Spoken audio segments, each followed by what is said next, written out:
wristband tan. All right, what's up, guys? We're back. Another week, another pod. Going over some NBA playoffs today. Joined as always by my lovely co-host Aiden and lovely Sportsphere member Dylan. How are you guys doing? Doing pretty good. I'm back at the crib today, so little change of scenery. Hopefully, not a lot of elevator dings in the background. But yeah, feeling good about. Well, actually, not feeling great about how basketball's gone for my team the past couple days, but we'll get to that. Yeah, good. Last day at school. Flight's out tomorrow, so kind of all packed up. My room is like completely naked. Took down all the signs, and I guess the LEDs are still up because my roommate doesn't move out for another couple days. But I'm good. I'm ready to get out of here. Ready to get home. Feeling good about basketball for sure. The Celtics did some good things. Feeling not so good about Kristaps, but it is what it is. We'll see what happens with that. Yeah, I feel like it was coming though. Like it just kind of seemed that way. Because I don't know, just because of the type of player that he's been in terms of some of the injuries he's ran into, and then also you guys have been, I feel like, relatively injury lucky this year. And obviously, some of that is just the stress taken off of individual players given the other individual players around them.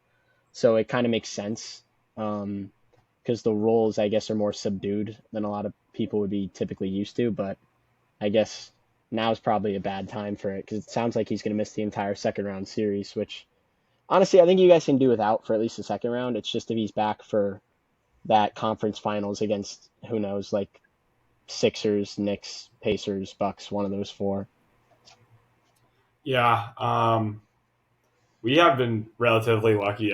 Tatum missed probably, I don't know, I want to say 10 games. Jaylen Brown probably missed like very, very normal stuff, right? Kristaps missed like 10, but nothing severe.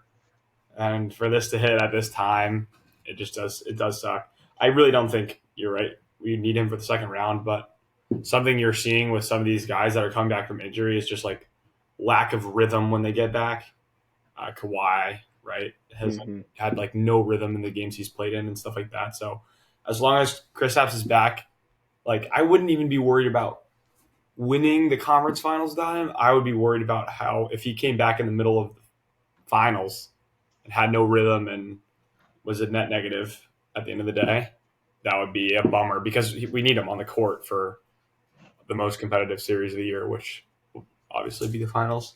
So I think we'd be all right against pretty much any other team in the East without him, unless Giannis I and think Dame Sixers maybe, otherwise or prove. Yeah, I think we'll be fine against the Sixers. To be honest, we do have Al Horford still, oh, I forgot about Al Horford. That's right. Because I with was Jordan, thinking like who's guarding Embiid, but yeah, you're right, Al. and Sixers wise, I feel like or not Sixers, Knicks wise, I feel like our wings can match up with their guards and guard well. Um, it would be when we got to that final. So hey, bud, what's up, fellas? So yeah, I don't know. I think you guys are probably a pretty good matchup for us. I wouldn't worry about the Pacers. I guess if Giannis got healthy, maybe. And then I guess actually, yeah, you have the Embiid stopper Al Horford, so you'd probably be fine there, too. But yeah, I think the Nuggets is probably the big one, Yeah, just because Jokic, Porzingis, like scheme wise, seems like a good fit for Jokic. yeah, Um, he can and then I stretch. forget how he did in that one in the Nuggets Celtics game that you guys had. That I think the Nuggets won. But there's one specifically I remember being on like TNT where I think it was pretty close. The Nuggets pulled away at the end. But I don't remember how individually Porzingis or Jokic did in that game, in all honesty.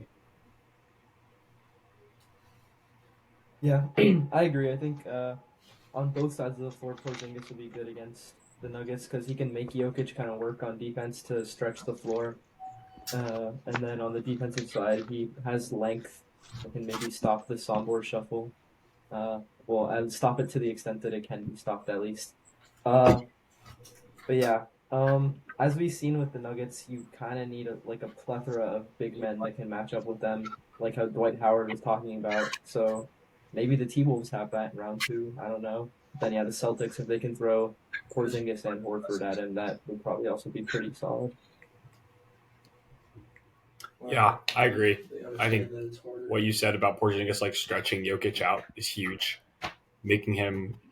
I mean, he has been a good defender, but making him defend and expend effort on defense is part of the process at the end of the day of how you can beat them. And so, if he can be a part of that, that'd be big. Al does stretch four too, but he doesn't have the same versatility as Kristaps does, obviously. So I think no one would doubt that our best foot forward is with Kristaps Porzingis. So just sucks to see, but nothing you can control, and I think we'll be all right in the East. It'd just be a shitty way to go into the finals without rhythm with him. Yep. All right. I guess moving on. Just we'll go down. Well, I'll let you decide, Nick. You want to do Knicks Sixers? Or you want to just go down the list and do Cavs Magic next? Yeah, we can just go Okay. down the list. You guys catch the? I didn't.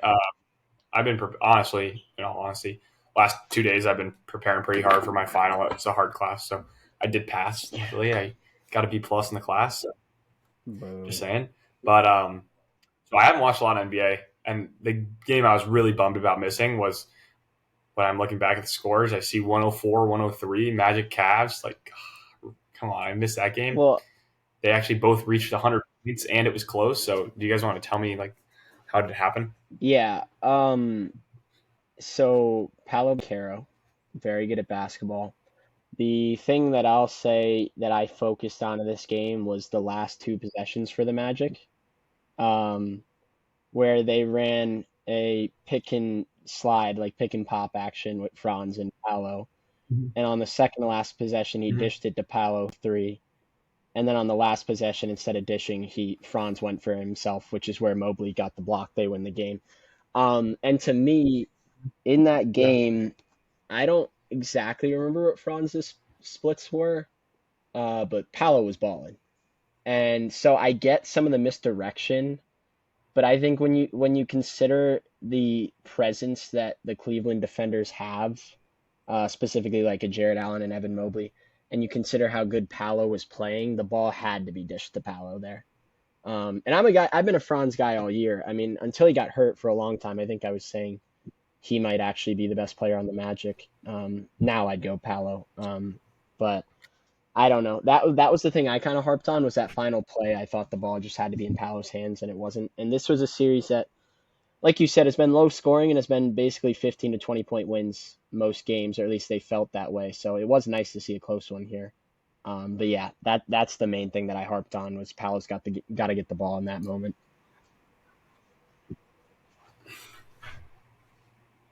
Yeah. I think that Knicks Sixers was on at the same time as this Magic Cavs game, so I wasn't really watching too much. I saw like the last 2 minutes. The score was like slightly misleading, where the Cavs were kind of ahead, like starting at like the 1 minute mark. The Cavs got the lead and never really gave it back. Paolo hit a 3 at the buzzer to make it a 1 point finish. Oh, really? Yeah, they were down 4. Okay. But yeah, I mean, no, he played phenomenally. I think he had like 34 and 9, classic 9 rebound game for him. But Darius Garland, I believe, was averaging 12 points per game in the series before Game 5, and he had 17 in the first quarter. So that was really good for the Cavs to get him going, because against like the Celtics, if they end up winning this series, if Garland is cold, it's probably a 4-game series, 5-game series. But if Garland is getting hot, then they actually might have a chance to take, 2 games, maybe even 3. I don't know. But yeah, that was the main thing I noticed. Jared Allen got hurt. I don't know the extent of the injury. I saw that. Yeah, I don't know what it was. I just saw that he left pretty early in the game, so that kind of sucks for the Cavs, because he's been really, really good this playoffs. He's averaging like 15 and 15, I feel like. Yeah, But yeah, for the Magic, yeah, then someone other than Paolo needs to step up, because he's been a phenomenal. Suggs has been pretty solid, I would say, but then they need someone else to start balling a little bit. And then when Franz had the game, that was the one that was kind of a blowout for the Magic, when Franz had his good performance, where I think he had like an efficient 36 or something like that. So that's probably the X factor for the Magic is getting that second guy like a Franz to perform on the offensive end of the floor for them. Because obviously it's a defensive minded series for the most part. But yeah, I don't know. I'd still expect No. it to go seven. That's kind of where my head's at with it. You go back to Orlando, where I think every home team has won every game of the series. And given that it's a Yeah. defensive struggle every game, I feel like that leans more towards home team winning again. So I'd still expect it to go back to Cleveland. Yeah. Do you guys expect anyone to take? I mean, I know there's only 2 games left, but do you expect the Magic to win 2 in a row and take the last one in Cleveland? Ooh, oh, it's hard because I did pick the Magic to win the series. Um, the way it has gone, though, I do expect the Magic to win Game 6. I don't really think I expect them to win Game 7. But I'm still going to ride with them because, they ain't sweet. Cavs tried to lose to get them. They got to remember that. They got to get the fire in the belly, win 2 in a row. But given how that offense has performed in this series, that's a tough task for them.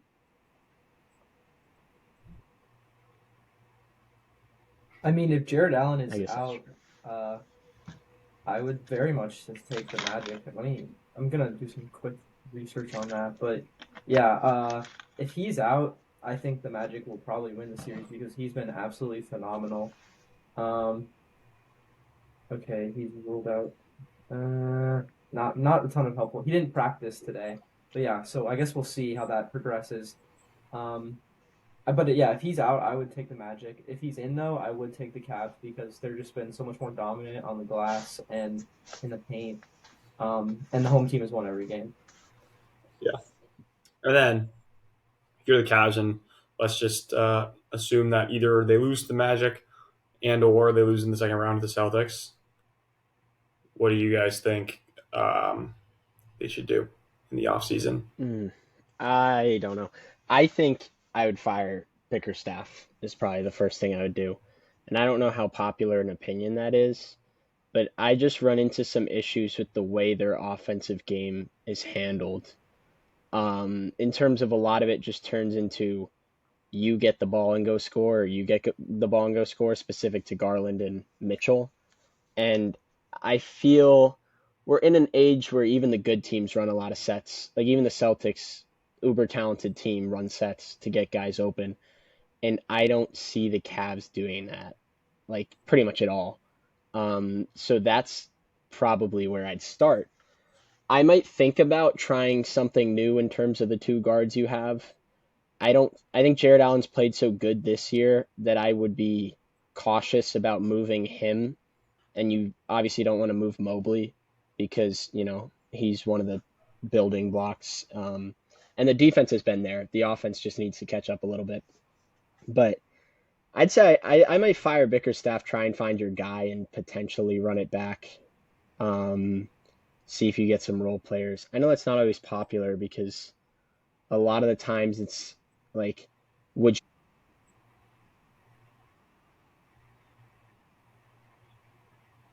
Sayonara. Uh-oh. Oh.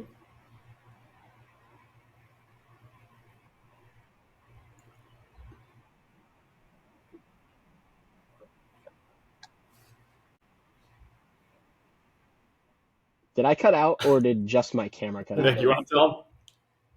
Yeah, you went like black for a bit, and then you came back and your screen froze. But I think the message we got the main idea. Um, yeah, I don't know. I see your point that That's Jared Allen has wonderful. played so good, but I think that it would be hard for Mobley to like truly realize his potential and maximize his like abilities with Jared Allen still there. Um, so I think like it might be a good like it's hard to do, but it might be a good idea to move Jared Allen and get Mobley um like to the center position, and I don't know, he can just ball better. He'll just have like more opportunity and more versatility where he's not like stuck at one position really. Other than that, like it's like they're kind of in a tough spot where they have like no money to work with. They have like a good roster, obviously. Um, Maybe just signing some of those like veteran guys that can help you in the playoffs. Not even necessarily playing, but just like the presence. of like a Patrick Beverly or someone like that. I don't know. Uh, would certainly help. Um, and to be honest, I don't really know enough about Bickerstaff to say if he should be fired or not. Like the Cavs are not a team I watch too much, to be honest with you. But yeah, um, obviously, I would say if you lose in the first round to the Magic as like a heavy favorite, uh, you like it's definitely an idea to explore. But yeah, Yeah. So you guys would not let go of either guard or would not move either guard. Unless the right package presented itself, no.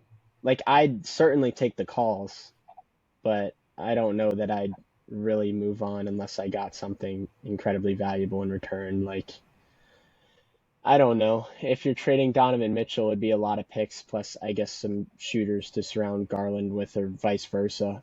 Donovan Mitchell, you trade Garland, shooters to surround Mitchell with to give it a better, I guess, team fit, but I don't think I would. Um, because I don't know. I guess Garland hasn't been that good since Mitchell joined the team, really. But yeah, no, I don't I think I would blow it definitely up. don't think you trade Donovan Mitchell or get rid of him. Obviously, I think you need like the guy if you want to be successful. You need someone who is like the undeniable number one.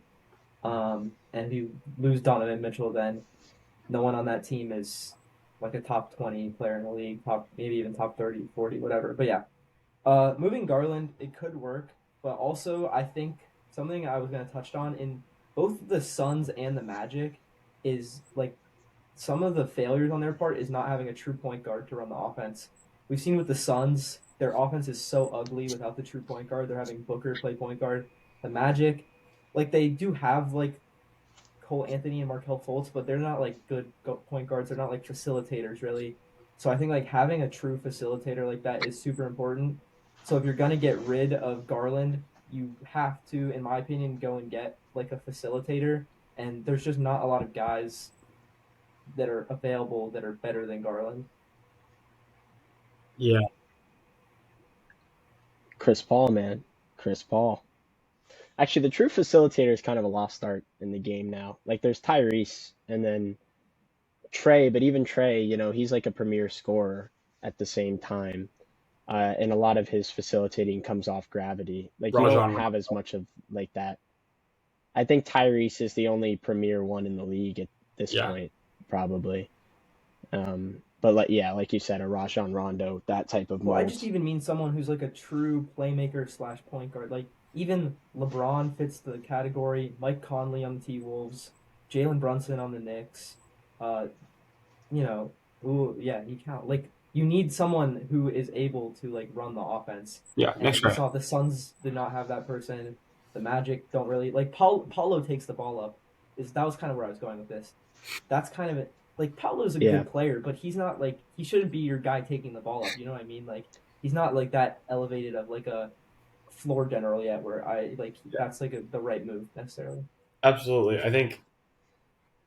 Yeah. He The looks goofy doing it NBA is kind of too. realizing Paulo. like I'd say like about like 6 or 7 years ago, like the idea of the point forward was like so amazing. It was like a guy with size that can bring the ball up and can facilitate. Like holy crap! Like of course.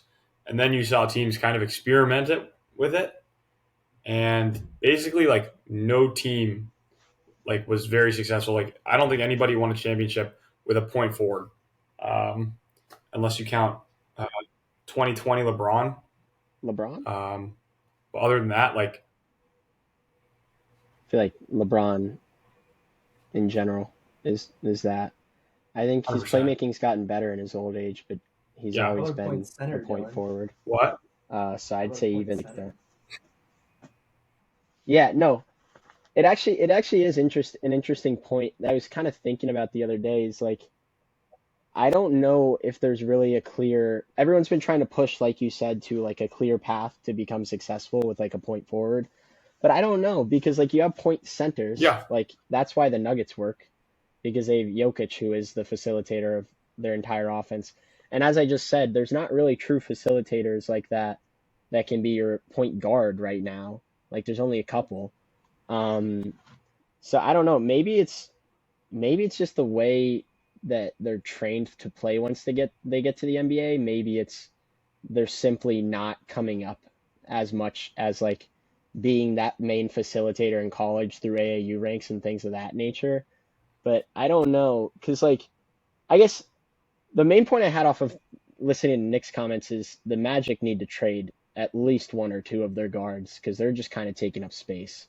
Like I wouldn't trade Suggs, but I'd trade Anthony or Yeah. Fultz to try to get a true facilitator because they just kind of like they don't really add anything different. I don't really feel, and they like you said they need shooting Need and they shooting, man. need a Yeah. facilitator. They desperately need shooting, but they also need a facilitator. But I don't know if it's just a thing with where the league is now, in all honesty, or if it's just a thing with certain roster constructions or Yeah. ways players are developed. I guess that would be, No, but I maybe think that's I too think big you're totally picture, right. you know? If you think about it, every NBA player was the best player on their respective team coming up at every level until you get to the NBA. So you just need to be the scorer, right? Like when it's crunch time, the ball is in your hand, and your job is to put the ball in the basket. And so in turn, you see the guys that are the most highly touted right now in the draft. It's will he be able to be the number one option on a championship team, which is not a facilitator, right? That's a scorer at the end of the day. And then the next kind of echelon of draft picks is like high potential 3-and-D, right? Like that's like the mold of like a DeAndre Hunter, what he was out of college. Like those guys are just highly touted right now out of the draft. Where you're seeing the facilitators get picked is kind of lower down, like you know, even like the second round. Honestly, like you're starting to see like true facilitators getting picked. So these guys just they're not sought after anymore for whatever reason. And I think it's a lot of it is because like in order to have a true facilitator work in your offense, it has to be organically grown, which is in part of the NBA that we're not seeing a lot of right now. Not a lot of teams are super organic, and the best ones are. That's the thing. The Nuggets are very organic. The Thunder are very organic, right? But the teams that are struggling, like great examples right now, like the Lakers are not a very organic team anymore because of all the trades that they've made since they won the championship and things like that. So kind of starts from the lack of the facilitation, in my opinion, the Yeah. lack of the true point guard position anymore. It does stem from earlier than the NBA. Yeah. And then I guess, I mean, we were talking last week, or maybe it was 2 weeks ago, I think last week though, about how the big three era is sort of coming to an end. Um, with some of these teams like the Suns Yeah. really being the last like true big three and the organic teams. But that would make me more so think it's the way some players are developed on certain teams because like you think about a team like the Lakers, they have a bunch of different players who came into the league with different coaches teaching them to do different things. Whereas you have a team like the Thunder who Shea was from the Clippers, obviously. But like he was still young, so he was still able to be developed by the Thunder. And you have J Dub, you have J Will, you have Chet, who are all developed by the same personnel, teaching them the same principles for that team. So I guess that's where I'd lean player development side, true specific to teams rather than and how they differ between other teams. But I don't know. This might be getting too off base into again big picture. So Nick, I don't know what you think. Maybe we move on or whatever. Any I mean, thoughts no, you have? we covered it pretty well. We can probably move on to Bucks Pacers down the line. Yeah. I think it was a massive blunder by the Pacers to not capitalize on Dame and Giannis being out.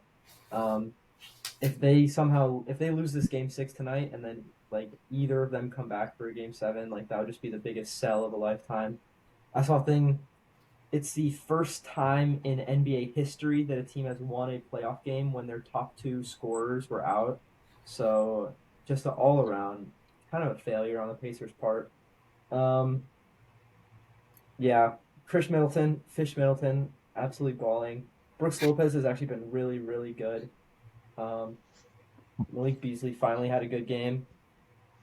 And then on the Pacer side of things, oh yeah, Bobby P. I forgot Bobby he got P. ejected in Game 4. That was pretty funny. Oh, Yeah.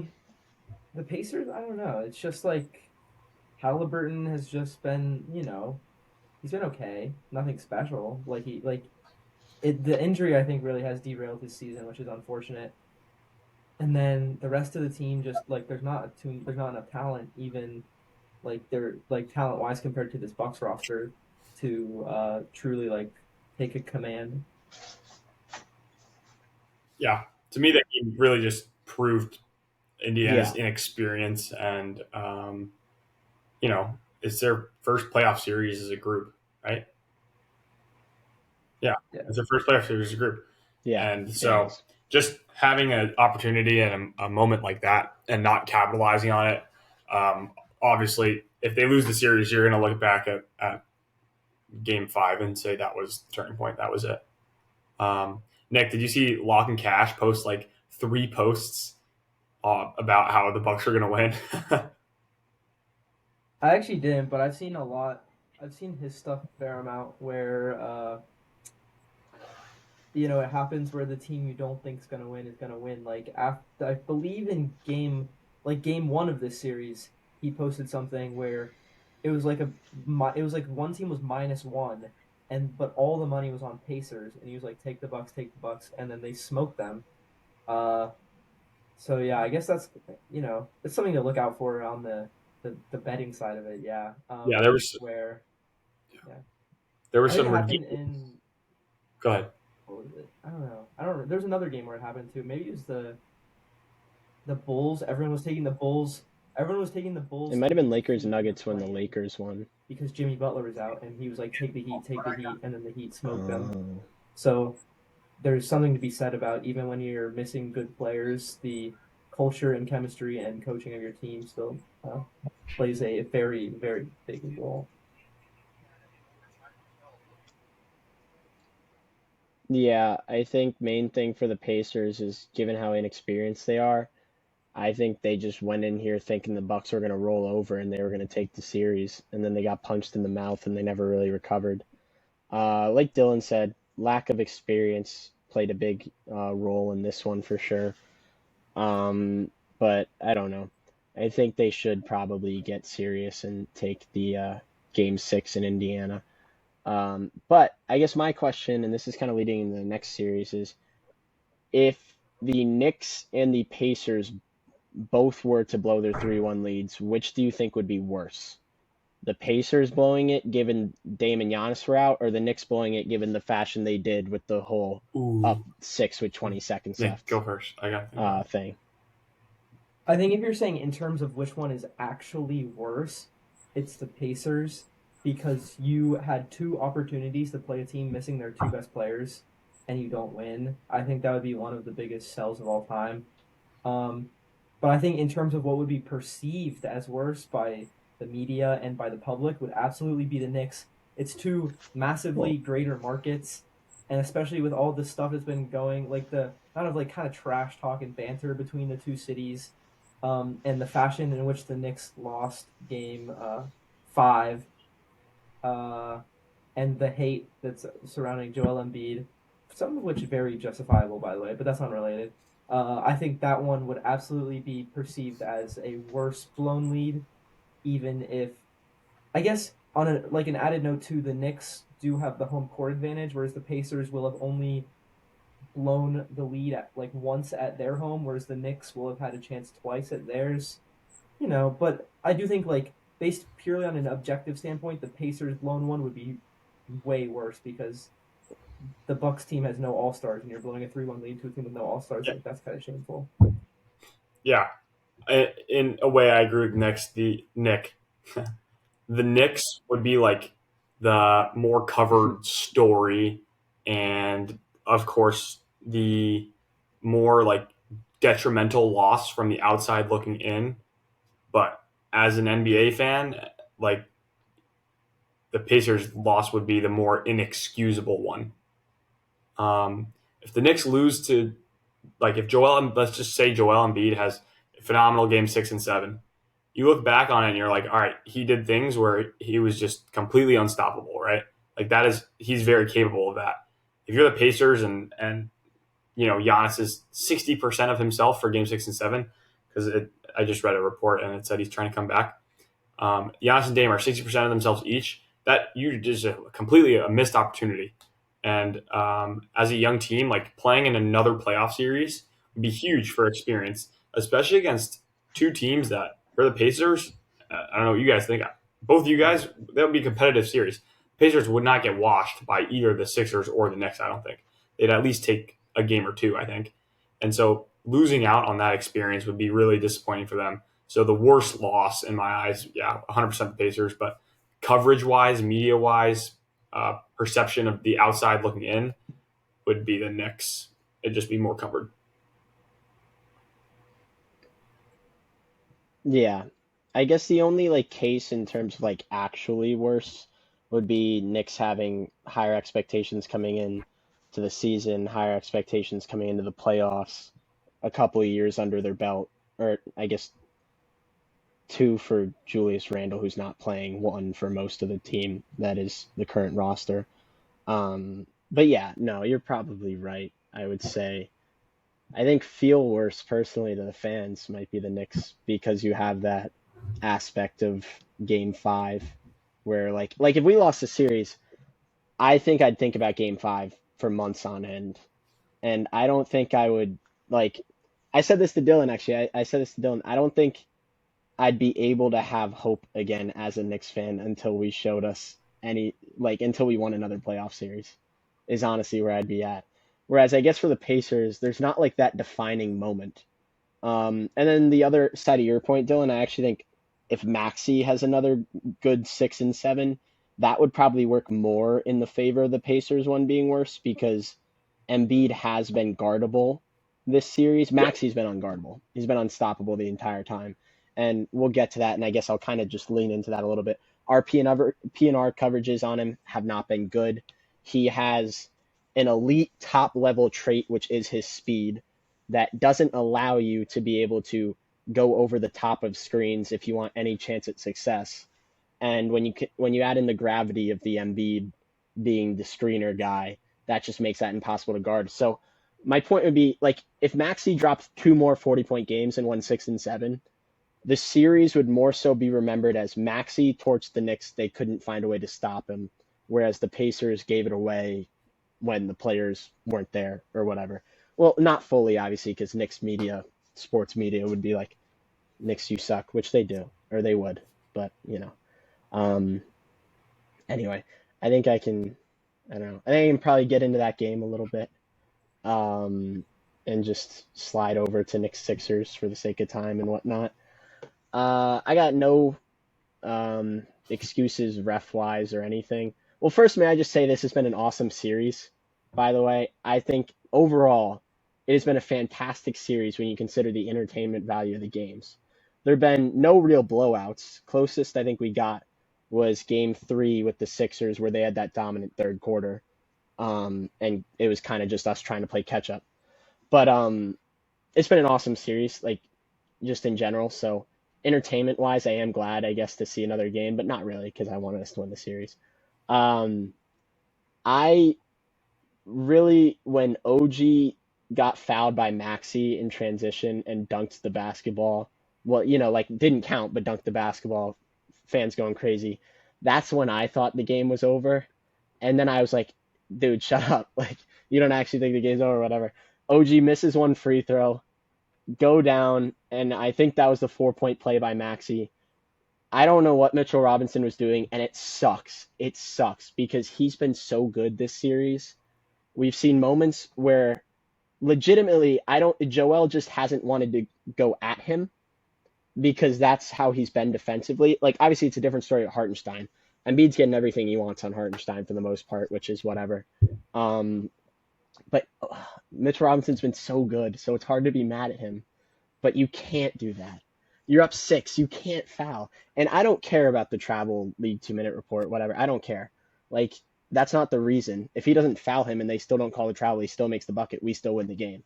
Like, even if he still travels, as long as we didn't foul him there, still fine. And then Josh Hart misses the free throw. And as soon as I see Maxey dribbling up the court, I'm like, are you kidding me? And that shot, I think he shot the exact same shot in game one late and missed it. And Maxey, the entire series, anytime he touches the ball, I'm terrified. Embiid, I'm not like Embiid's been good. Don't get me wrong, but when Maxey touches the ball, for me personally, it is a different type of fear. And I don't know. I think it's just because we've had at least some spurts of being able to guard Embiid. We haven't looked like we've been able to guard Maxey at all this series. Even in his quiet game, which I think was game four, he was just missing shots. Like I don't really know that it was anything we were doing. But no, this is a tough one. And if we're able to regroup, win 6 or 7, like what happened in the Reggie Miller game where we were up 12, but like a minute to go, Reggie Miller does this after winning game 5. We come back, win game 6. It'll be water under the bridge and I'll let it go. But like I said, if we lose, and I am not confident, I I don't know what's gonna happen. The streets of New York will burn. It'll turn into Gotham City. And it'll be that either way, I guess, win or lose. But yeah, I'm a very upset man right now. Nick, before you contribute, I have to ask: did you turn the TV off? I think I might have turned the game off when OG. I turned the game off, but it was in my room with like a bunch of my friends in my room. So we just switched it to hockey. And I just went in my bed and laid there just looking. And I couldn't sleep for like an hour and a half, 2 hours of trying, just running through the last moments of the game in my head, seeing Tyrese Maxey in my nightmares. It was bad. It was so bad. So yeah, no, Oh, I thought you meant did not I good. turn it off because I thought That's what I was asking. I was asking Nick if he turned. I was Oh, asking Nick if oh, he turned the game off with him. what OG got fouled with, what, 45 to go. well, Something like that. Oh, that was the other thing. Sorry, Nick, before you go. I thought you guys gave up because there was like it was like us up 7 with 40 to go or something, and you just let us like kind of run the clock out. And I was like, did they just like call it off? Because I figured you'd start intentionally fouling there. And then that was the other thing. Brunson had a wide open floater that he didn't take to run more clock off. And if he had hit that, everything. There's like 6 moments in the game you can point to of things that we did wrong that lost I us was the game. asking, But yeah, yeah, go ahead. Nick, as a Sorry. Sixers fan, did you turn the game off with about 40 seconds to go? when the Knicks we didn't like foul right away and the Knicks were dribbling the clock out and then it got to Josh Hart and we fouled. Um and then he made one of two. Oh no, that was later actually. No, before that, when it was a 6 point game with 27 seconds left, right before Maxi hit the and one three. I sent Aiden the money for our wager for the series because I thought it was over. Um, and I did. I was still watching, but I kind of stopped paying attention. Um, and then he hit. Obviously, I watched once he hit the three and everything. And then I went to the bathroom when overtime started, and I come out and my friends say, "Oh, Knicks are up 5 in overtime." I'm like, "What the hell, man?" Yeah, Um, just and delayed actually, the. we didn't even turn. We had the game turned off because we were like going we were leaving the apartment. So then I was like streaming it from my phone, watching the most insane overtime ever. Uh, but yeah, no, that it was pretty stressful. Philadelphia sports just they're gonna be the end. They're gonna give me a heart attack one day, dude. Oh my god. Oh yeah. Looking at that game, Maxi was obviously unbelievable. Tobias Harris had his first ever good game. He finally played good. Thank goodness for that. Um, You guys needed that, I yeah. think, yeah, I think really what the series is going to come down to is that in a sense where in really every game before game 5, Tobias Harris, Nicholas Batum, and Kelly Oubre need to be hitting their corner threes Mm-hmm. because Embiid has been pretty good about passing out of doubles. He's averaging 6 assists per game in the series, and we're going to get those open corner threes a lot with those three guys. The problem is that they've all been walking bricks in the series. Uh, like Kelly Oubre, I know it's probably like part of the lefty form too, but his jump shot looks ugly. Batum hasn't been able to hit anything. Tobias Harris is obviously everyone knows Tobias Harris has been horrible. But yeah, if those guys are knocking down their threes, that would be absolutely sensational. And Yeah. then let's see what else. I If think you we'll guys catch some win. Philly magic, that'd be big tonight. Yeah, I mean, our owners bought 2,000 seats to give to Dude, Philly fans, which is cool. Good for them. I that's mean, sad, sucks. bro. Too bad. That's Too really sad. sad. At least we won that. At least we won that battle, man. We got your owners buying tickets out here to make sure that we don't win the fan battle. That was the other thing. I thought actually Tobias Harris's bigger contribution was honestly on the boards. I don't know how many he ended up with, but he at least tipped like a ton. And he was constantly, and you guys won the offensive rebound battle. I think the first time in the series that you guys won the offensive rebound battle, which was the other thing. You guys had a much stronger effort on the glass, especially on the defensive side, which was part of it. But yeah, I mean, I think we have just conceded the corner three to all your guys. So you're completely right on that. If they're going to hit them, we're going to have to completely change our game plan. Embiid will probably score a lot more points a lot more efficiently, and then you guys win the series. So yeah, And it's a very then good point. another thing I wanted to touch on was the two veteran guards, Cam Payne and Big Booty Lowry. Cam Payne had a sensational game. Good. He was knocking down threes. He looks good. I actually really like Cam Payne. When we traded Pat Bev for Cam Payne, like my dad was like, what's going on there? I was like, I like Cam Payne. You know, he's got the finals experience. He's a good guard. I liked him when he was in Phoenix a lot too. Uh, so I wasn't too upset. And then yeah, Lowry has obviously been amazing. He's starting now, which is just hilarious because he's 38. But yeah, he's been great. Obviously, last game he had no points and 5 fouls, but he still like even though his stat line was no points, 5 fouls, like it wasn't like I looked at that game and thought he played horribly. And then yeah, if the Sixers want to win the series, you literally just have to box out Josh Hart. That's literally the only thing you have to do. Like Brunson is taking 35 shots a game. He's gonna score 35 or 40 points. That's fine. And then you just have to box out Josh Hart because the second chance points is the only thing that's gonna make the Sixers lose. And he's 6'4". Like it's literally just about effort, and he's just out hustling everyone. Yeah, Oh yeah. that's like it's almost like seeing Tobias Harris give effort is like draining for the Knicks. It's this crazy concept that's like a max player, a player on a max contract can give his full effort in an NBA game, and it affects the other team. I don't know if you guys have ever heard of it, but it's pretty cool. Yeah, no, it was literally me watching that game. I kept on just being like, Tobias, why? Like, you never do this. Like, what are you doing? Like, every time you go on a rebound, I'd be like, what are you doing? Like, and then I said to my friends, he thought the term contract year only referred to the last game you play. Because he was literally playing like how it would be a contract year for him, but only in the last game that he played. And I It's mean, it like was the draining for hardest. me. I don't know how it was for Knicks fans, but every time I saw Yeah, Tobias, it's just like, why? Like, you it's the haven't done hardest this I've at ever all. seen him try in an NBA So game I before. don't know. It's crazy. Yeah, Campaign talk about ugly jumpers, but his goes in. Like he always makes it. He turns his entire body sideways and then shoots it, and it's always cash. Um, but actually, I guess this kind of brings up another topic for me. And again, this isn't like blaming anything on the game. It's just sort of an overarching theme I've seen throughout games. Do you guys think if a coach successfully challenges a non-dead ball play, they should retain their timeout? Because that's happened a lot where I feel like I get the point of making out. It's not dead ball, so the clock should still go, so you have to challenge. But I feel like if you're challenging, and I only say this because Tibbs is challenged in like the first quarter of every single game of the series.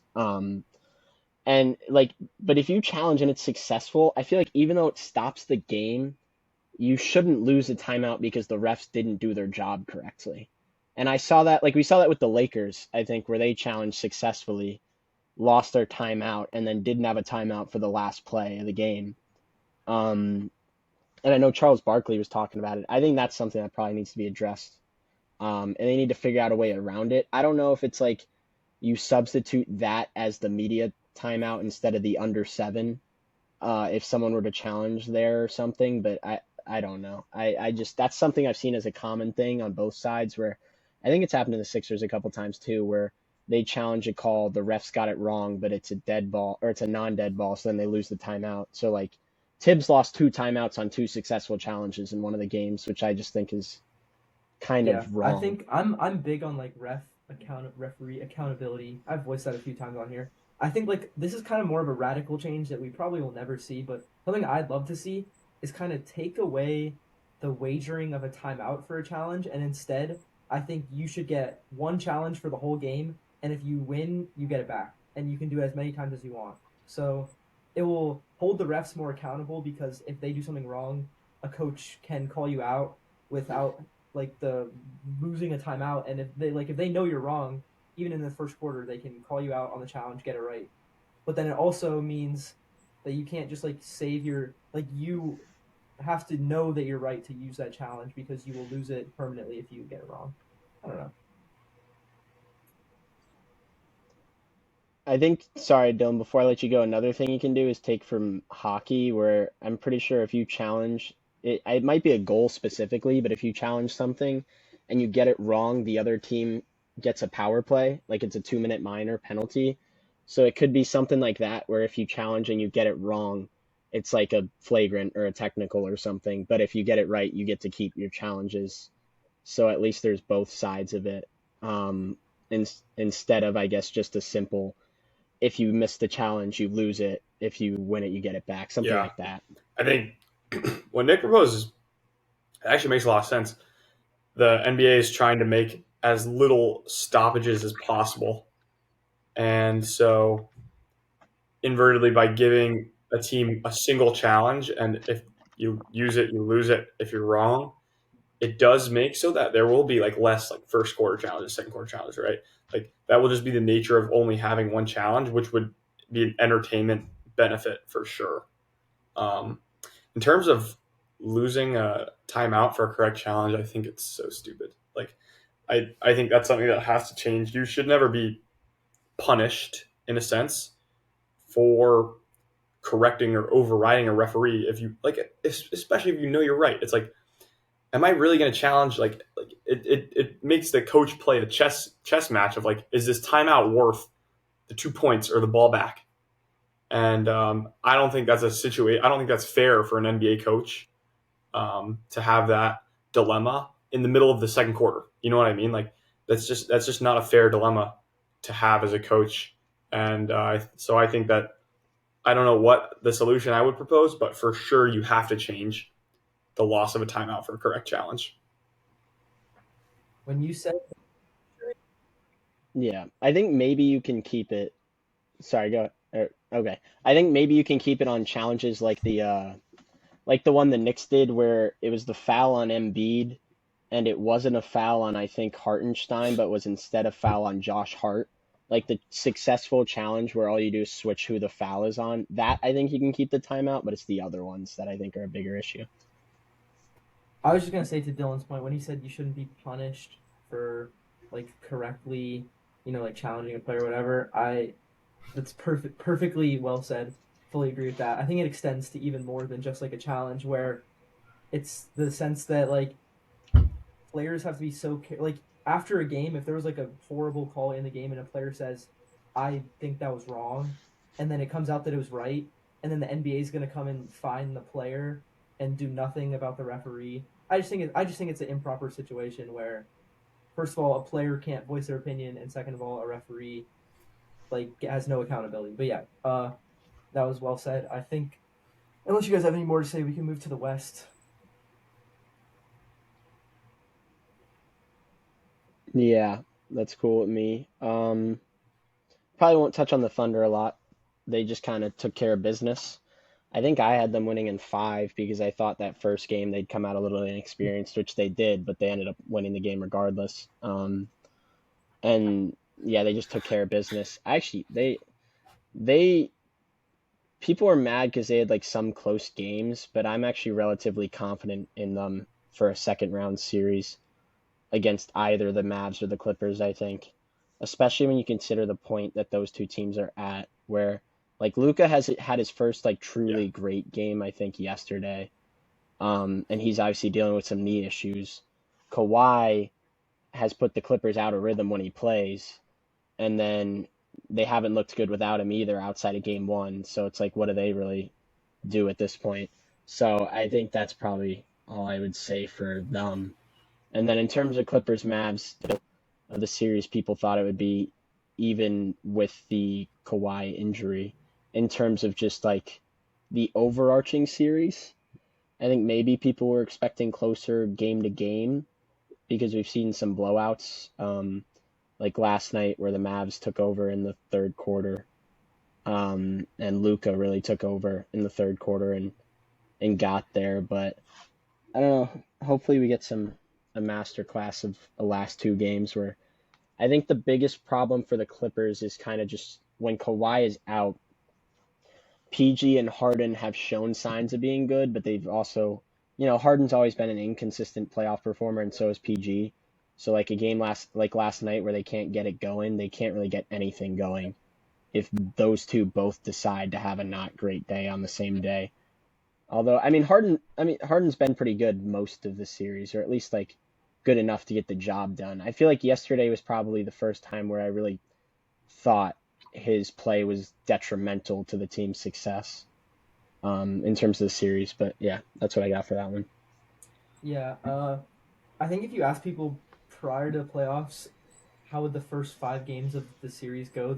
I think the majority of people would say 3-2 Mavs, but I think the games have been like underwhelming in the sense of how like appealing they've been to watch.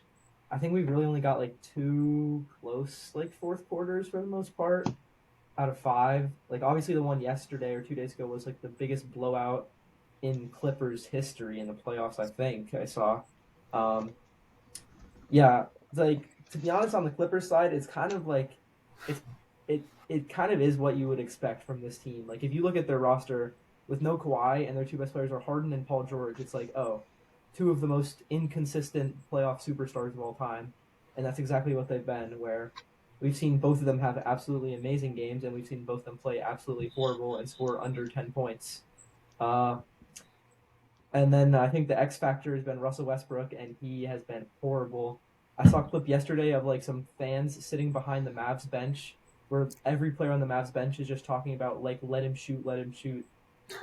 Like that's their game plan is leave Russell Westbrook open, and it works. He's like 2 for 11 yesterday, I think, shooting so bad. Like, so I hate to see the downfall of Russ because he's a really good player, really hardworking guy, but his shot is very broke. And then on the Mavs side, the fact that they're up 3-2 in the series with Luka playing definitely not his best basketball is it's good to see.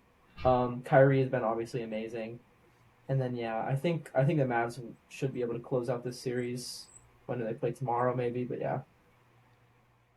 Yeah, I didn't get a chance 4 for on the 32, by the series. way, for Russ Oh, in the You say since 4 game for one. 32? Since game one, Oh, 4 for that's 32. tough to hear. hmm That's tough to That's what hear. I saw today. I think. I didn't get a chance to watch last night, but I there are games where the box score is not telling at all, and there are games where the box score can tell you everything. And to me, I looked at the box score last night, and it told me everything. It told me that Paul George and James Harden had terrible shooting nights, so they didn't win. I watched all of Game 4. James Harden and Paul George played some of their best basketball, and the Clippers won. And you can default to Russ as a quote unquote X factor, but if your top 2 guys don't step up, the Clippers aren't going to win, even with a good Russ performance. You know what I mean? So, no matter what, they need the best basketball out of Paul George and James Harden, and that almost didn't get it done in Game 4. They almost lost a 30 whatever point lead they had. I will credit James and Paul though; they played awesome in Game 4. James just got into that floater action out of the pick and roll, like literally, like I saw 6 floaters in the fourth quarter. It's unreal. And Paul George hit that massive shot in the corner to kind of like stop the Mavericks run. That fadeaway 3 that was just disgusting. So did you guys watch the game last night? Like what happened? Like why didn't they shoot well? Why didn't they play well? Why didn't they score the basketball? I think the Mavs defense has just kind of been pretty good this series overall. Like even when Harden and PG have been getting theirs, well, that's not fair. when Harden's getting his floaters, that is a lack of defense. They drop too deep when they run P&R coverages and things of that nature.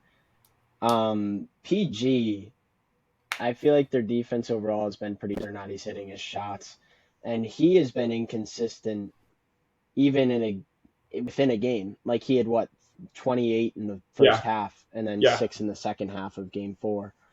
And it is pretty funny speaking to the underwhelmingness of this series. The best game, arguably, was the game where the Clippers were up 20, and the Mavs had to try and crawl their way back. Like it's just been that type of series.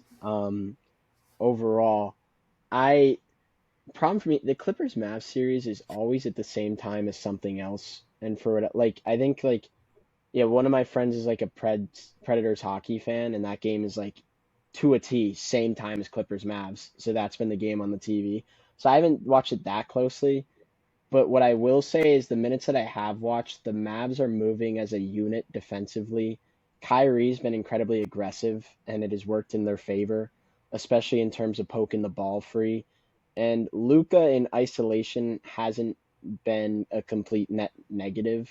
And his defense has been better as a whole this year, but it's been pretty decent in this series. And then obviously you got some of the bodies in the paint, Daniel Gafford, Derek Lively, things of that nature, clogging up the area. But Zubac actually has had a good series, so that's been interesting, or at yeah. least in No, my eyes Zubac is from not. everything I've seen. But yeah, I think it's just the Mavs moving as a unit defensively is the main thing for me. And then on top of that, already inconsistent playoff performers just doing what they do in terms of inconsistent playoff performances. Yeah, to be honest, I also haven't watched a ton of this series just because if there's other games going on or whatever, and then I check the box score and a team's already up like 20, 25 at halftime, I just like don't turn the game on sometimes. Um, but then yeah, in the times that I have watched, I've seen a lot of stuff about how Luca's defense has been better. I think maybe after game 2 or 3, it was like Luca, like players were shooting like 18% or 25% on Luca as like the primary defender, so he's been better. And then yeah, the Mavs just look more fluid as a unit. Um, Derek Lively was pretty active last night. I saw some highlights of him and that's where the Mavs are at their best in my opinion.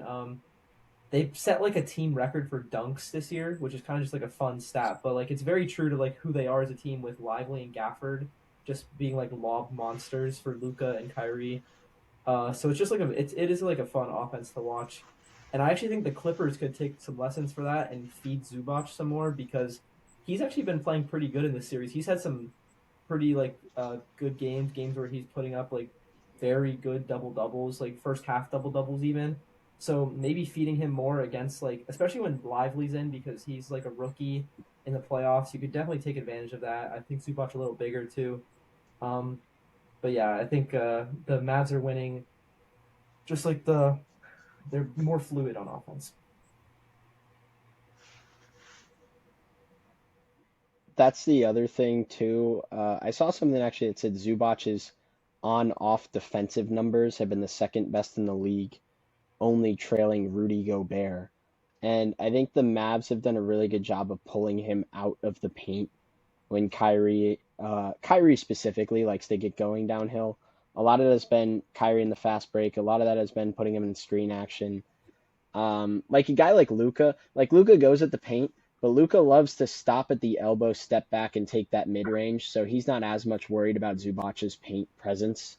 But like as I think specific to Kyrie actions and some of the other guys, that's the other thing they've done well is at least on the defensive side of the ball, they've been able to pull Zubac out, which opens it up a lot more for them. And then obviously you have some of the crazy Kyrie layups where there's 3 people on him and he somehow makes it, which is just still unbelievable to see. The highlights he's had in this series as a whole have been pretty crazy. Like the mid-air behind the back pass to Josh Green for a 3, the mid-air triple contested, take it around to the right layup. Like he's just been, in terms of highlights, like he's Yeah, been on I, one. I He's know been on you one. talk about highlights, but like I think either you or Nick said it earlier. Like he's played a great series. It's really, it is to me. It's just so fun to watch him play good basketball, dude, and not say anything controversial to the media. Basically, like that combination with Kyrie is it's rare and it's really nice to. see him playing well, be focused, and invested in kind of team basketball again. Especially as a Celtics fan, like he just obviously was not invested in team success while he was with us. The Nets were kind of just like a mess, and he finally kind of found a place where he can contribute. And oddly enough, he fits alongside Luka really well, and they play off of each other really well, which is really cool to see. That they've kind of found two guards that I think Kyrie can be a part of their long term success, which is not something you could have said about Kyrie with any other team he was on since the Cavaliers. Yeah, I think we touched on this last week a little bit. It seems to me almost like, and I won't, re basically state my whole point, but Kyrie works well around heliocentric style players. If you think about the two ones that have worked for him, well, KD worked to an extent, but it's been Yeah. LeBron and Luka who are heliocentric players.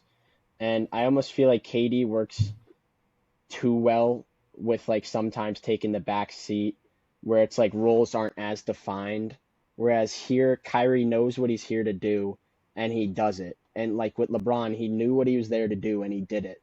Whereas with KD and Harden, there was all this, mixing no real fluidity in what was consistently his role. I think that got to him. Celtics, that happened with injuries to him as well as other players like Gordon Hayward as well. And I think now we're just kind of seeing him back in that. I think definitely injuries played a big role in Kyrie being a diva and everything like that.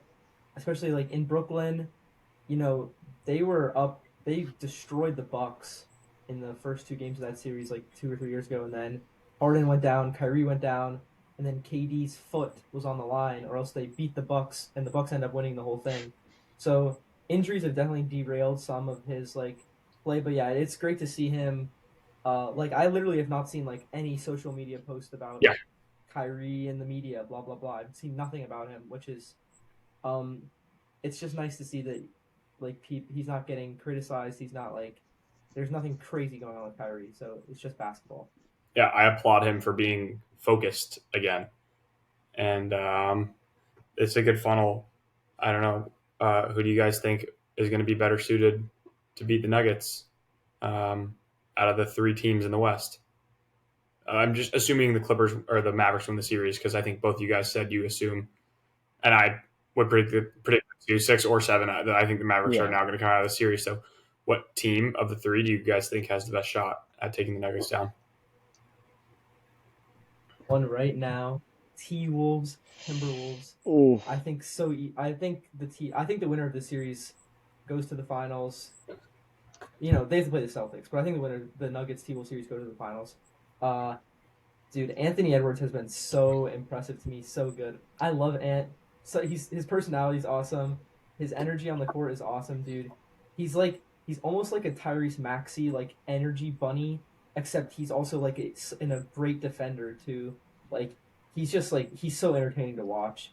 Uh, and then um, they have like I said, Gobert and Cat could both guard Jokic at some points in the game. Uh, we have Michael Porter Jr., but we have Jaden McDaniels.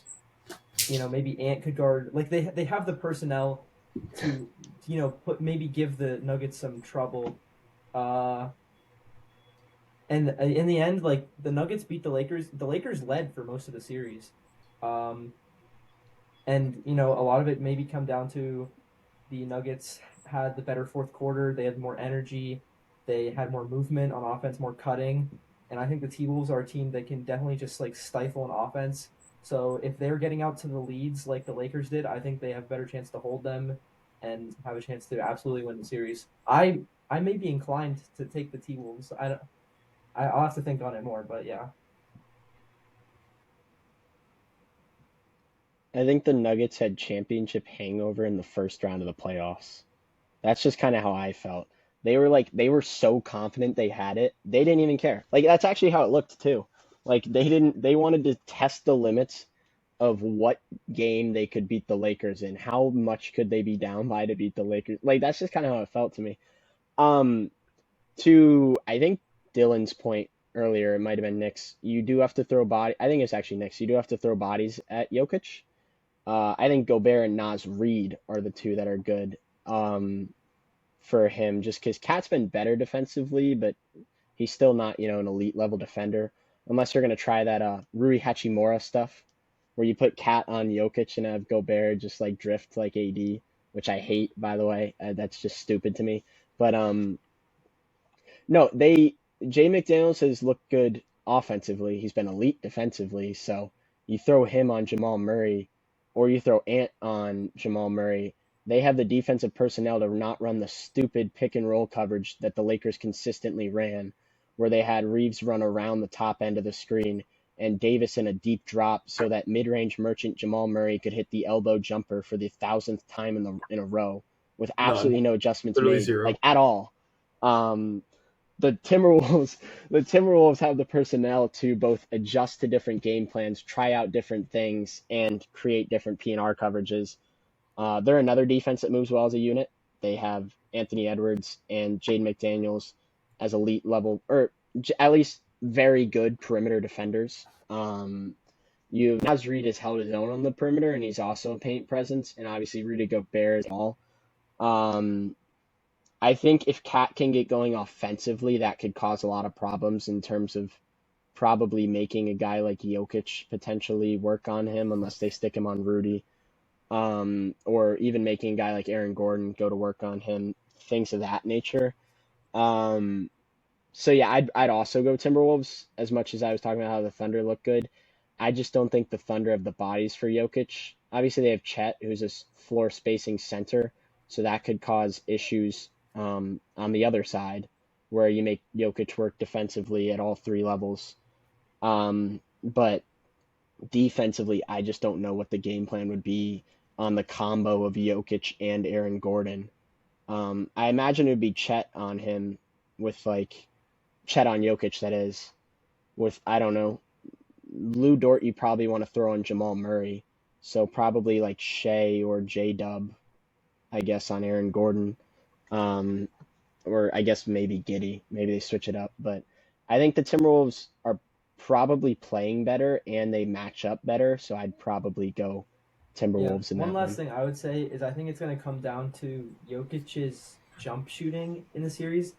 In the Lakers series, he really wasn't like. I feel like there's a lot of times where Jokic could have taken a pretty open three and he didn't.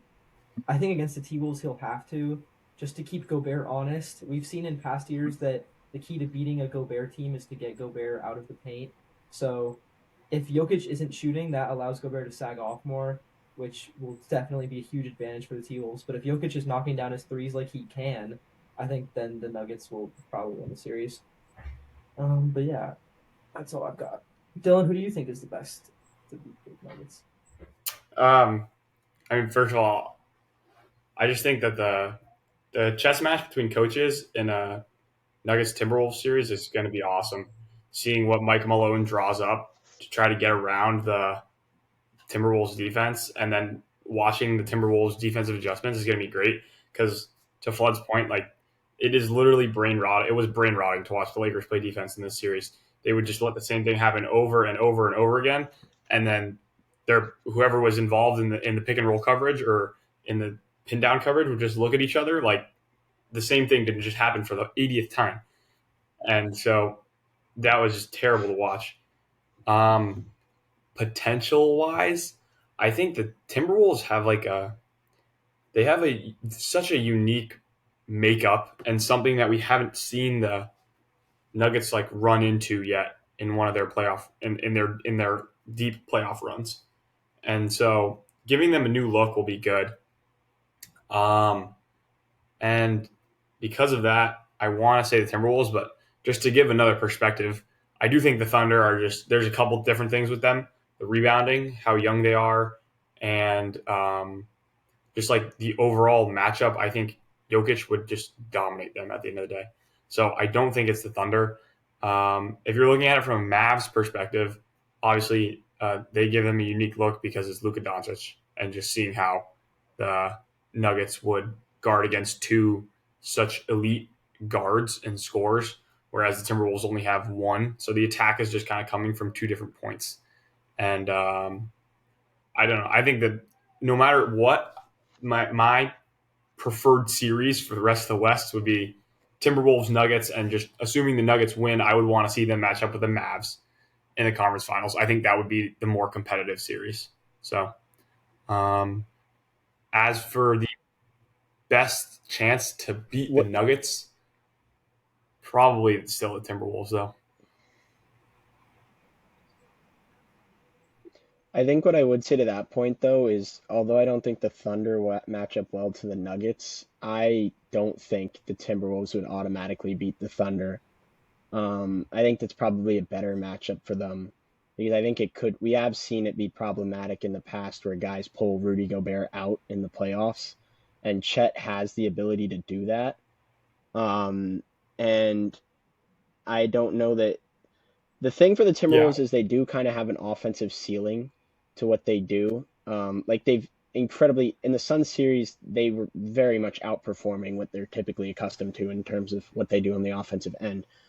But the personnel defensively is also different. Like with the Thunder, everybody on that team is also a good defender outside of like Josh Giddey isn't that good a defender, but like Shea, J-Dub, Chet, Lou Dort, all good defenders. You throw in guys like Jay Will, even like an Isaiah Joe, those type of guys are also good defenders. So I think they could present some potential matchup issues on the other end in terms of what the Timberwolves would do defensively, which isn't necessarily what you would think given how good they are defensively. But I don't know. I think either way, like, honestly, assuming Mavs beat Clippers, we will have a phenomenal conference finals at least, and probably semifinals on both ends. I would worry a little bit about the Mavs depending on the state of Luka's knee and everything like that, and how much their role players are going to be able to sustain some of their level of play. We've seen like with a Derek Jones Jr. in some of the games, but I don't know. I think that anybody can beat anybody, but I think only the like outside of the Nuggets, I think only the Timberwolves could beat the Nuggets is probably what I would say. One thing I was gonna add because I was just thinking because we are talking about like the Nuggets path. If the Nuggets win this championship, I think like such a legacy ring. Like this would be like the hardest path to the winning it all that I have seen. Really, like round one, you beat the LeBron and AD Lakers. Round two, 56 win T Wolves. Round three, 57 win Thunder. Finals, 64 win Celtics. Like that would be such a like. Unreal. It applies to the Thunder or the T Wolves too in a sense. Like the Ant ring, like you beat KD, Jokic, Thunder, Celtics. Like, but yeah, like that just shows the West was super talented, and then obviously you have to play the Celtics in the finals most likely. But yeah, yeah, I'm super excited. I'm super excited for the West second round matchups. They're just it's just juggernaut versus juggernaut. I mean, like if you had to, some people would like to say that they would have wanted to see the Suns for firepower reasons, but I'm not one of those, and I just think that like the West is really just unfolding so nice, and it's going to be such a fun last two rounds. I think seeing the spam ISO, no you ISO, no you ISO is cool, but I don't know. Maybe this is hindsight talking, but the moving defensively as a unit, just pure domination for the Timberwolves, like that was an enjoyable sweep to me. Like I watched pretty much all of those games, and even like I'm a Devin Booker guy. Obviously, I like Devin Booker. It was an enjoyable sweep, even watching a guy like him struggle as one of my favorite players, just because like I think part of it is past. The Timberwolves haven't been a great historic franchise. Obviously, they have Kevin Garnett and one MVP. And that's the other end of it. You have Kevin Garnett coming in and being like, yeah, go root for these guys. He's not like saying my time was better and all that. And there's so much energy from this team. And there's something about watching great defense that I think people like more than they let on. Like, I think in grand scheme, people always talk about offensively, but from what I've seen in terms of how the fans of the association have reacted to this series, I think they actually do like to see like stout defensive plays, especially when a lot of the times like steals and stuff lead to watching cool dunks. watching a guy like cool Ant get a so. steal and a dunk in transition. Like there's not much more entertaining than that in the NBA. And so I think especially when you see a guy like Anthony Edwards who came in as a primary scorer and has developed as a defender and grown into an energy guy, a scorer, a defender, and like a leader as well. Like to me, watching that growth is so unique and something that just doesn't happen in a lot of players' cases. Yeah, it's I mean it's beaten a beaten drum, but like it is pretty funny to think the main thing going against Anthony Edwards was does he really love basketball as the main reason not to pick him when he was the number one overall pick. And I guess that was just because of his like goofy nature in general. But when he gets going, he gets going. So it is pretty funny to look back in hindsight. And I think the other part that made that series cool was how Kevin Durant handled everything. Like Kevin Durant, I thought handled that with a lot of class. And he sort of passed the baton himself, whereas in a lot of cases the baton just gets taken from you, and the player doesn't take it well. In this case, he was like, "Yeah, watching Ant was really cool, even though I lost and I hate that." It was like he was like, "Yeah, it was pretty cool to see this team.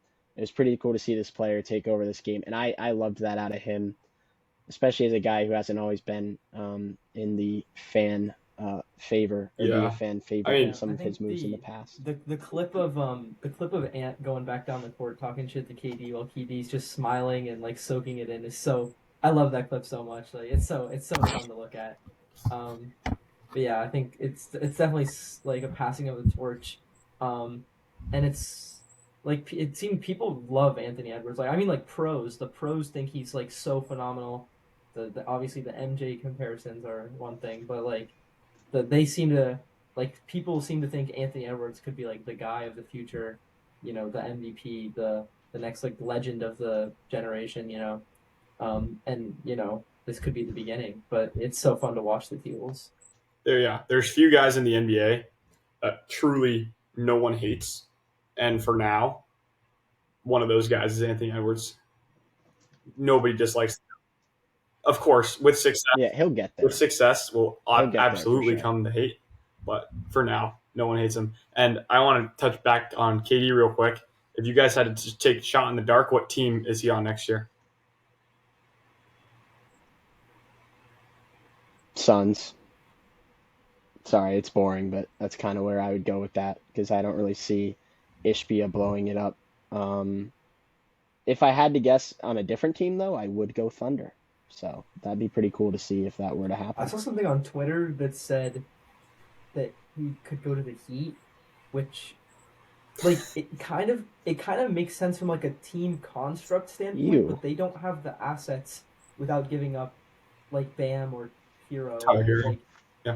they don't have a way to get KD without giving up assets because KD still has a couple years on his contract. Like if I had to bet, I would say he's probably still on the Suns. The Suns are so screwed. Like they're they have just such a horrible like outlook that like if the Clippers lose this round 1-2, like the Suns and the Clippers are really really screwed for the next like decade probably. Um, but yeah, it's I would say he's probably going to be on the Suns, and then like yeah, I don't know what other team would like go out and try and get him. I've seen like jokes of him trying to team up with LeBron or whatever, but like Yeah. who knows what's going to happen there. Some I people are I I saying have him, seen LeBron, and Curry on I the will say Warriors. I've seen some stuff about LeBron has met with the Villanova head coach to see if Bronny would be a fit at Villanova and LeBron would come to Philly. I do think it's a genuine possibility. LeBron, betting for LeBron where will he'll be next year? It's kind of tough. It probably does depend on what Bronny does, transfer portal or draft wise. I think draft wise, the only team that would take Bronny would be the Lakers, purely to please LeBron and keep him in LA. And then obviously transfer portal, anything could happen. Bronny could just go to wherever he wants, and LeBron could like follow him, city like geographically. yeah, Yeah, we're it'll gonna be get. interesting to see what happens with those two. I'm just thinking about this now. Just the way that teams are kind of falling apart. We're gonna get a treat of an off season, like an absolute treat of an off season. I think. I don't know. I think we're gonna get a treat in terms of the amount of rumors that we get. but I don't know if how it will all shake out will really match that. Because to me, like for Braun specifically, he either will, like you said, follow wherever Bronny goes to college, but I don't think he'll follow where Bronny goes NBA wise. Um, like I know he said that was his goal, but he recently said I don't think he cares about that as much as of like 2 weeks ago or something.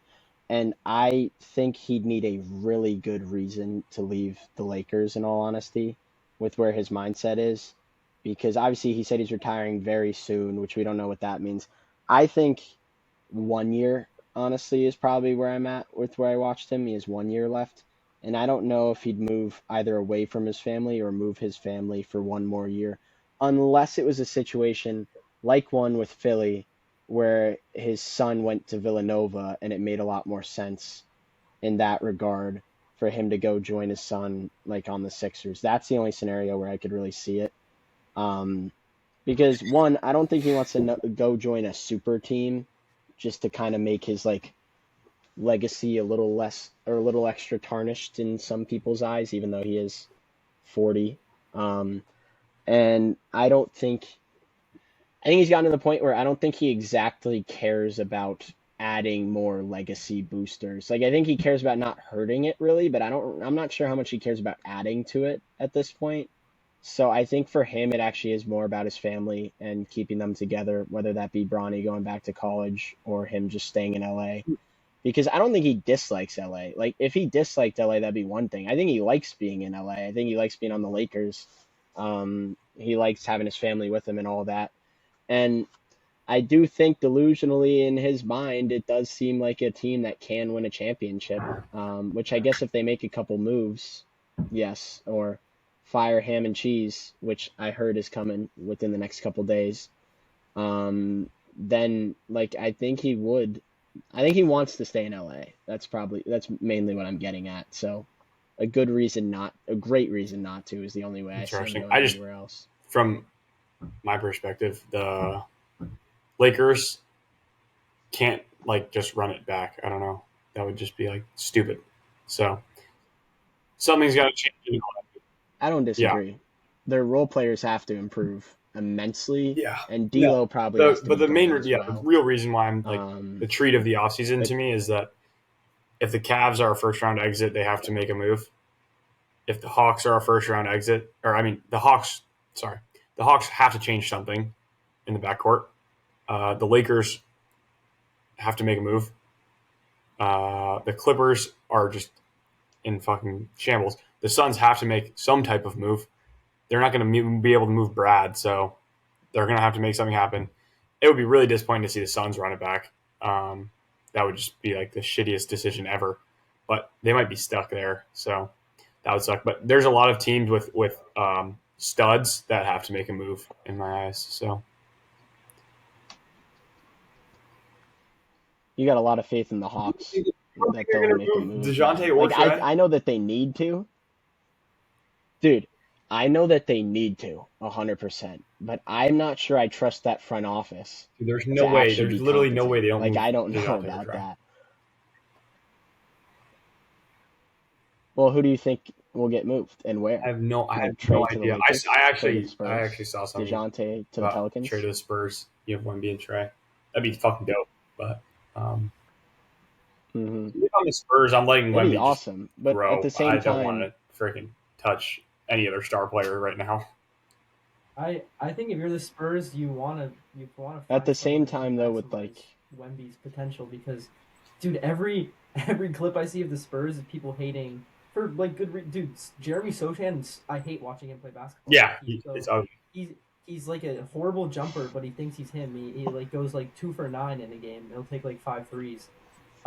Like I think getting maybe not a superstar to take like stuff away from Wemby, but someone who can help Wemby, maximize his potential. Like honestly, I think Trey Young is not a bad like idea. He'll take some shots, but Wemby can also get a ton of shots. He can get playmaking, lob threat. Like it'd be something fun. But yeah, it could be a crazy offseason in the sense that a lot of teams you didn't like the Bulls could be added to that list too, where the Bulls Yeah, need to absolutely. make a Levine. move. Yeah, There could be a ton of guys on the market, even though the free agency class as a whole isn't necessarily amazing. No, it's not strong. Like there could be a lot of trades going on, a lot of movement, definitely. Yeah. Yes. PG, isn't it? You know, I heard Magic and Sixers. The Sixers are another team, by the way, that I'd Yeah. expect to be involved simply because of their situation with all the cap they have. I don't know about draft capital, and then obviously Toby All right. will be off their books. We've gone it's a little long, So, but I wanted to ask this question a while ago, but I just forgot because I have a Sixers and a Knicks fan in front of me. So either of you can go first, but in order for your team to win the series, what is the one thing that they have to continue or start doing in 6 and 7? I already said this, but I'll say it again. Box out Josh Hart. Yeah, I'd probably go other end of that. I'd say we either need to continue our offensive rebounding dominance from every game except for the last one, or we need someone not named Deuce McBride or Brunson to be able, well, actually not named Deuce McBride to be able to shoot the basketball. I mean from three. Like that opens up, like we need Josh Hart or we need Brunson to have an actual good 3-point shooting game. And I think that would be our recipe to win on the offensive side of the ball, which is why Boyan actually is a big loss for us, even though it doesn't, I guess, seem like it because he didn't get that much PT. But he was always ready and willing. He was Michael Porter Jr. before Michael Porter Jr. You don't forget, he's getting his. But no, he could shoot the ball well. So I don't know. It's mostly Devo, honestly. Devo needs to get involved, and that's probably how we would close it. All right. I'm excited to watch 6 tonight, and my personal prediction is the 76ers win this game. Just a feeling. I don't know. I think yeah, I agree. There's going to be a series that goes 7, and I think this will be the one. Hope so. And yeah, we'll Sounds good. See you guys, I guess, next week. We're probably 2 weeks away from in-person pod, maybe. We'll see what happens with that. But yeah, great talking to you guys, and we will see you next time. And even if I don't know how